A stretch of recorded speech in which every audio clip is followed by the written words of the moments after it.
मेरे प्यारे देशवासियों, नमस्कार। देश विदेश में रहने वाले सभी भारतीयों को स्वाधीनता दिवस की हार्दिक शुभकामनाएं। यह दिन हम सभी के लिए अत्यंत हर्ष और उल्लास का दिन है। इस वर्ष के स्वाधीनता दिवस का विशेष महत्व है क्योंकि इसी वर्ष से हम सब अपनी आज़ादी की 75वीं वर्षगांठ के उपलक्ष्य में आज़ादी का अमृत महोत्सव मना रहे हैं। इस ऐतिहासिक अवसर पर आप सभी को बहुत बहुत बधाई। स्वाधीनता दिवस हमारे लिए पराधीनता से मुक्ति का त्यौहार है। कई पीढ़ियों के ज्ञात और अज्ञात स्वतंत्रता सेनानियों के संघर्ष से हमारी आज़ादी का सपना साकार हुआ था। उन सभी ने त्याग व बलिदान के अनूठे उदाहरण प्रस्तुत किए। उनके शौर्य और पराक्रम के बल पर ही आज हम और आप आज़ादी की सांस ले रहे हैं। मैं उन सभी अमर सेनानियों की पावन स्मृति को श्रद्धापूर्वक नमन करता हूँ। अनेक देशों की तरह हमारे राष्ट्र को भी विदेशी हुकूमत के दौरान बहुत अन्याय और अत्याचार सहने पड़े, परंतु भारत की विशेषता यह थी कि गांधी जी के नेतृत्व में हमारा स्वाधीनता आंदोलन सत्य और अहिंसा के सिद्धांतों पर आधारित रहा। उन्होंने तथा अन्य सभी राष्ट्र नायकों ने भारत को औपनिवेशिक शासन से मुक्त करने का मार्ग तो दिखाया ही, साथ ही राष्ट्र के पुनर्निर्माण की रूपरेखा भी प्रस्तुत की। उन्होंने भारतीय जीवन मूल्यों और मानवीय गरिमा को पुनः स्थापित करने के लिए भी भरपूर प्रयास किए। अपने गणतंत्र की विगत 75 वर्षों की यात्रा पर जब हम नज़र डालते हैं तो हमें यह गर्व होता है कि हमने प्रगति पथ पर काफ़ी लंबी दूरी तय कर ली है। गांधी जी ने हमें यह सिखाया है कि गलत दिशा में तेज़ी से कदम बढ़ाने से अच्छा है कि सही दिशा में धीरे ही सही लेकिन सधे हुए कदमों से आगे बढ़ा जाए। अनेक परंपराओं से समृद्ध भारत के सबसे बड़े और जीवंत लोकतंत्र की अद्भुत सफलता को विश्व समुदाय सम्मान के साथ देखता है। प्यारे देशवासियों, हाल ही में संपन्न टोक्यो ओलंपिक में हमारे खिलाड़ियों ने अपने शानदार प्रदर्शन से देश का गौरव बढ़ाया है। भारत ने ओलंपिक खेलों में अपनी भागीदारी के 121 वर्षों में सबसे अधिक मेडल जीतने का इतिहास रचा है। हमारी बेटियों ने अनेक बाधाओं को पार करते हुए खेल के मैदानों में विश्व स्तर की उत्कृष्टता हासिल की है। खेल कूद के साथ साथ जीवन के हर क्षेत्र में महिलाओं की भागीदारी और सफलता में युगांतरकारी परिवर्तन हो रहे हैं। उच्च शिक्षण संस्थानों से लेकर सशस्त्र बलों तक, प्रयोगशालाओं से लेकर खेल के मैदानों तक हमारी बेटियां अपनी अलग पहचान बना रही हैं। बेटियों की इस सफलता में मुझे भविष्य के विकसित भारत की झलक दिखाई देती है। मैं हर माता पिता से आग्रह करता हूं कि वे ऐसी होनहार बेटियों के परिवारों से शिक्षा लें और अपनी बेटियों को भी आगे बढ़ने के अवसर प्रदान करें। पिछले साल की तरह महामारी के कारण इस वर्ष भी स्वतंत्रता दिवस समारोह बड़े पैमाने पर नहीं मनाए जा सकेंगे, लेकिन हम सबके हृदय में हरदम भरपूर उत्साह बना हुआ है। हालांकि महामारी की तीव्रता में कमी आई है, लेकिन कोरोना वायरस का प्रभाव अभी समाप्त नहीं हुआ है। इस वर्ष आई महामारी की दूसरी लहर के विनाशकारी प्रभाव से हम अभी तक उबर नहीं पाए हैं। पिछले वर्ष सभी लोगों के असाधारण प्रयासों के बल पर हम संक्रमण के प्रसार पर काबू पाने में सफल रहे थे। हमारे वैज्ञानिकों ने बहुत ही कम समय में वैक्सीन तैयार करने का कठिन काम संपन्न कर लिया। इसलिए इस वर्ष के आरंभ में हम सब विश्वास से भरे हुए थे क्योंकि हमने इतिहास का सबसे बड़ा टीकाकरण अभियान शुरू कर दिया था। फिर भी कोरोना वायरस के नए रूपों और अन्य अप्रत्याशित कारणों के परिणाम स्वरूप हमें दूसरी लहर का भयावह प्रकोप झेलना पड़ा। मुझे इस बात का गहरा दुख है कि दूसरी लहर में बहुतेरे लोगों की प्राण रक्षा नहीं की जा सकी और बहुत से लोगों को भारी कष्ट सहने पड़े। यह अभूतपूर्व संकट का समय था। मैं पूरे देश की ओर से आप सभी पीड़ित परिवारों के दुख में बराबर का भागीदार हूँ। यह वायरस एक अदृश्य व शक्तिशाली शत्रु है जिसका विज्ञान द्वारा सराहनीय गति के साथ सामना किया जा रहा है। हमें इस बात का संतोष है कि इस महामारी में हमने जितने लोगों की जानें गंवाई हैं उससे अधिक लोगों की प्राण रक्षा कर सके हैं। एक बार फिर हम अपने सामूहिक संकल्प के बल पर ही दूसरी लहर में कमी देख पा रहे हैं। हर तरह के जोखिम उठाते हुए हमारे डॉक्टरों, नर्सों, स्वास्थ्यकर्मियों, प्रशासकों और अन्य कोरोना योद्धाओं के प्रयासों से कोरोना की दूसरी लहर पर काबू पाया जा रहा है। कोविड की दूसरी लहर से हमारी सार्वजनिक स्वास्थ्य सेवाओं के बुनियादी ढांचे पर बहुत दबाव पड़ा है। सच तो यह है कि विकसित अर्थव्यवस्थाओं समेत किसी भी देश का बुनियादी ढांचा इस विकराल संकट का सामना करने में समर्थ सिद्ध नहीं हुआ। हमने स्वास्थ्य व्यवस्था को मजबूत बनाने के लिए युद्ध स्तर पर प्रयास किए। देश के नेतृत्व ने इस चुनौती का डटकर सामना किया। केंद्र सरकार के प्रयासों के साथ साथ राज्य सरकारों, निजी क्षेत्र की स्वास्थ्य सुविधाओं, गैर सरकारी संगठनों तथा अन्य समूहों ने सक्रिय योगदान किया। इस असाधारण अभियान में कई देशों ने उदारता से अनिवार्य वस्तुएं उसी तरह साझा की जैसे भारत ने बहुत से देशों को दवाइयाँ, उपकरण और वैक्सीन उपलब्ध कराई थी। इस सहायता के लिए मैं विश्व समुदाय का आभार प्रकट करता हूँ। इन सभी प्रयासों के परिणाम स्वरूप काफ़ी हद तक सामान्य स्थिति बहाल हो गई है और अब हमारे अधिकांश देशवासी राहत की सांस ले रहे हैं।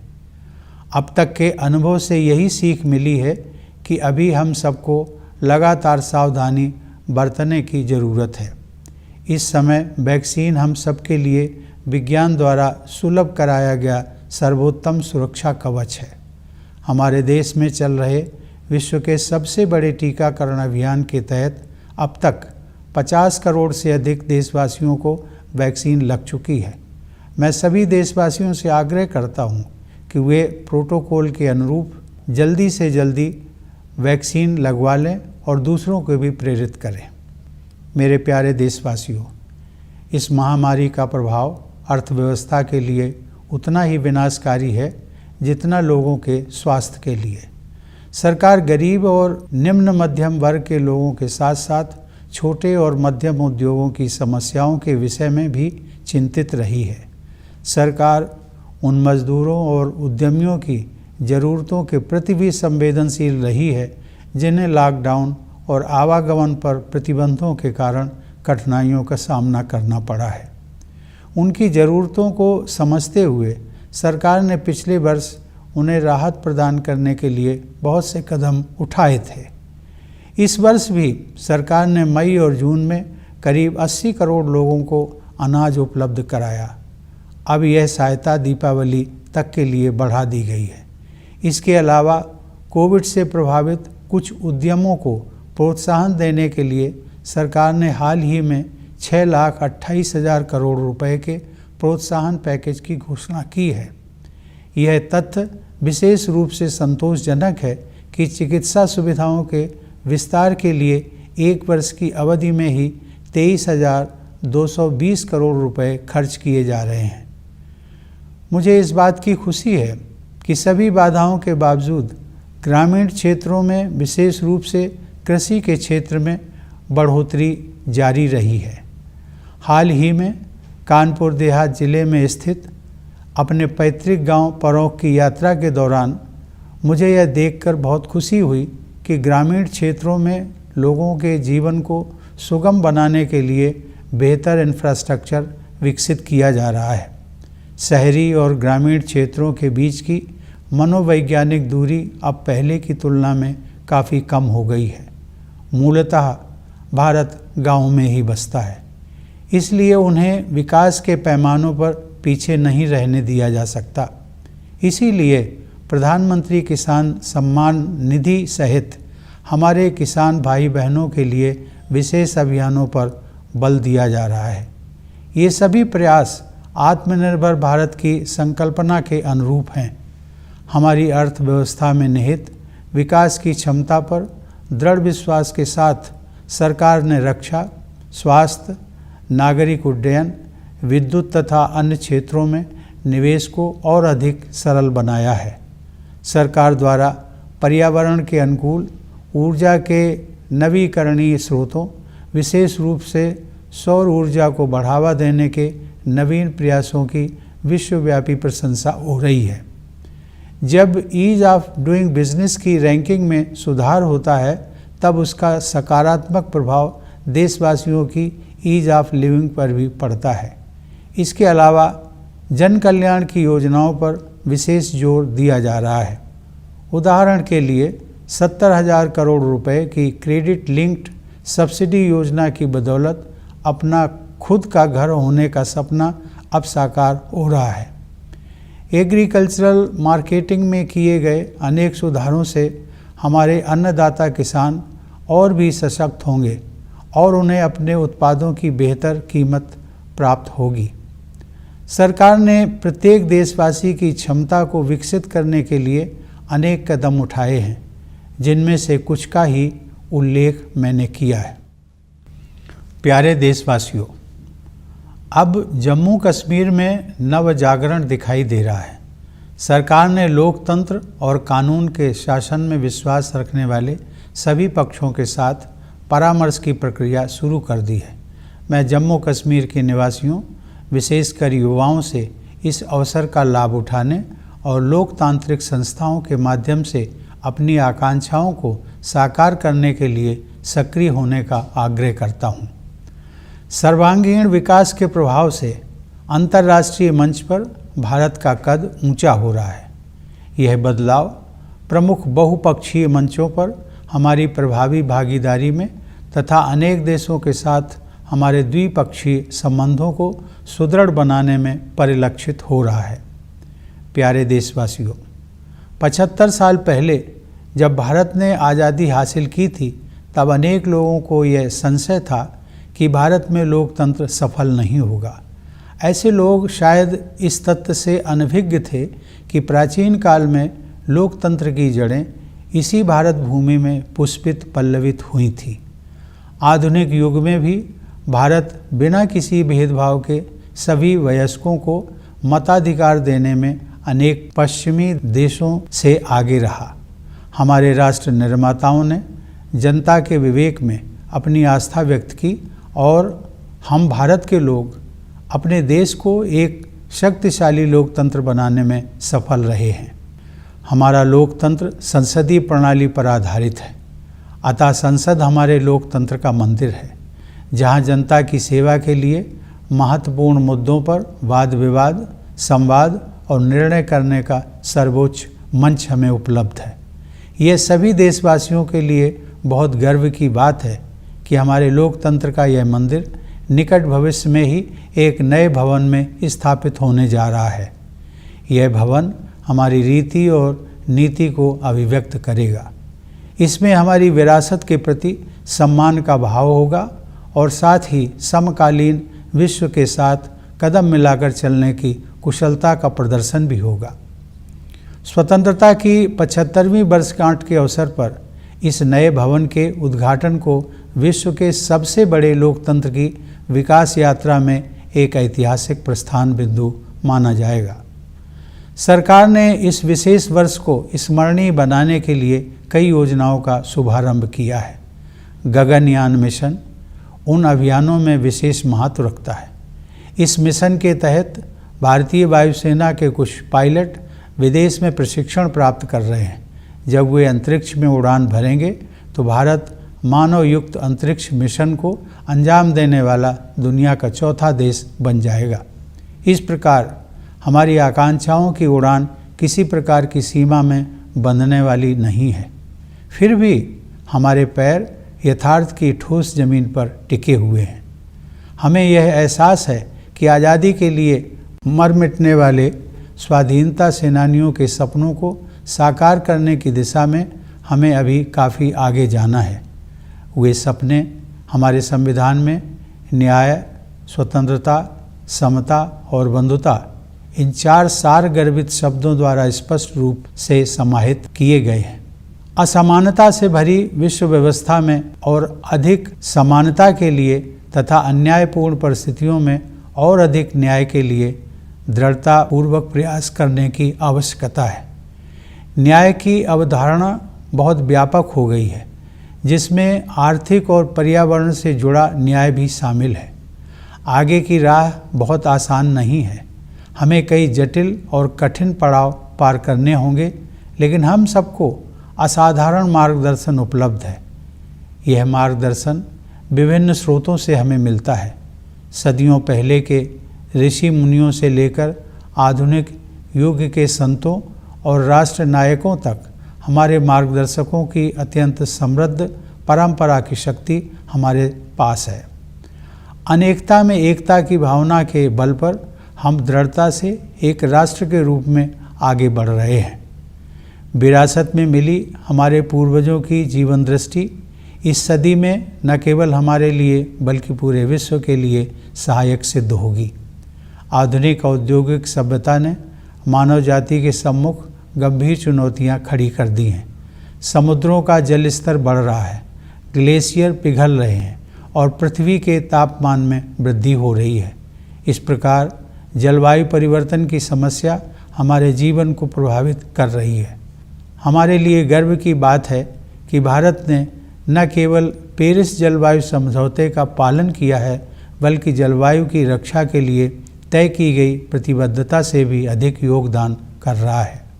फिर भी मानवता को विश्व स्तर पर अपने तौर तरीके बदलने की सख्त ज़रूरत है। इसीलिए भारतीय ज्ञान परंपरा की ओर दुनिया का रुझान बढ़ता जा रहा है। ऐसी ज्ञान परंपरा जो वेदों और उपनिषदों के रचनाकारों द्वारा निर्मित की गई, रामायण और महाभारत में वर्णित की गई, भगवान महावीर, भगवान बुद्ध तथा गुरु नानक द्वारा प्रसारित की गई और महात्मा गांधी जैसे लोगों के जीवन में परिलक्षित हुई।